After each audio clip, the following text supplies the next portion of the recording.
আসসালামু আলাইকুম, কেমন আছেন সবাই? আমাকে আপনাকে দেখে নেওয়ার হুমকি দিলেন সাদ্দাম। আমাকে আপনাকে দেখে নেবে। দেখেন, 17.5 বছর বিএনপি ক্ষমতার বাইরে ছিল, এখনো ক্ষমতার বাইরে। জামাত 17.5 বছর ক্ষমতার বাইরে, এখনো বাইরে। 13-14 সালের ঘটনা আপনারা সবাই টানেন যে 13-14-তে জামাত ইসলাম বিএনপি অগ্নি সন্ত্রাস করছে। এটা জামাত জামাত বিএনপি অগ্নি সন্ত্রাস করে নাই। সেটার প্রমাণ হচ্ছে আজকের আওয়ামী লীগ, ছাত্রলীগ। সেটার প্রমাণ এইটা যে বাংলাদেশের সন্ত্রাসী সংগঠন ছাত্রলীগ সে নিষিদ্ধ হয়েছে। একজন নিষিদ্ধ সংগঠনের প্রধান মানে সভাপতি বাংলাদেশের আমাকে আপনাকে দেখে নেওয়ার হুমকি দিচ্ছে। তাহলে এরা কি বাংলাদেশে পুনর্বাসন হয়ে জনগণের কথা বলবে, না জনগণের বিরুদ্ধে অবস্থান নেবে? একবার চিন্তা করেন তো, এরা কি জনগণের কথা বলবে? আপনার আমার ম্যান্ডেট নিয়ে কি এরা ক্ষমতা আসবে? এরা ভয়ঙ্কর পরিকল্পনা করেই আসবে দেশে।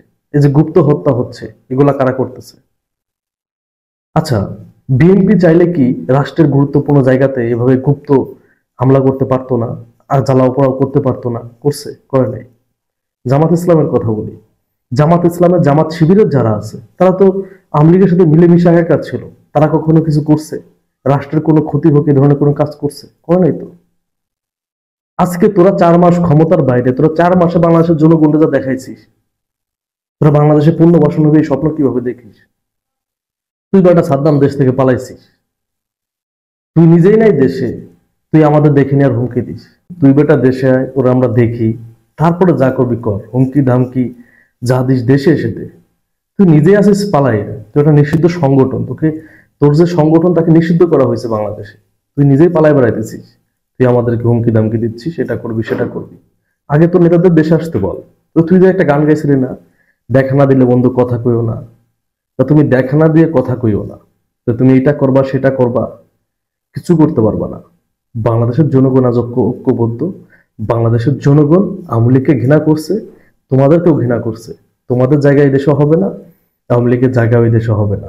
তো এইসব ফাঁকা হুমকি দামকি দিয়ে বাংলাদেশের জনগণের চুলো ফেলাইতে পারবে না। তুমি বেটা পালাই আসো, পালাই থাকো। তোমাকে পালাই থাকাতেই মানায়।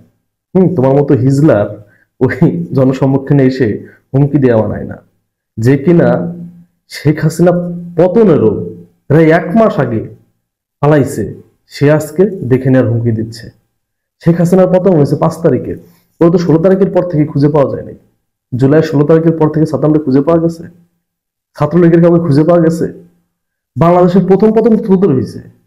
বাংলাদেশের প্রথম পতন ছাত্রলীগের হয়েছে ঢাকা ইউনিভার্সিটি, ঘাট ধাক্কাতে বের করে দিচ্ছে, মনে নাই? তুই বেটা আবার হুমকি দিস দেখে নেওয়ার।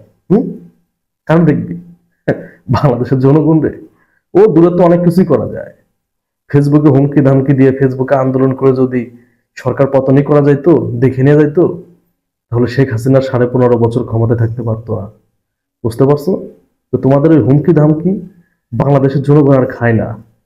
তোমাদেরকে বাংলাদেশের জনগণ মশা মাছি মনে করে।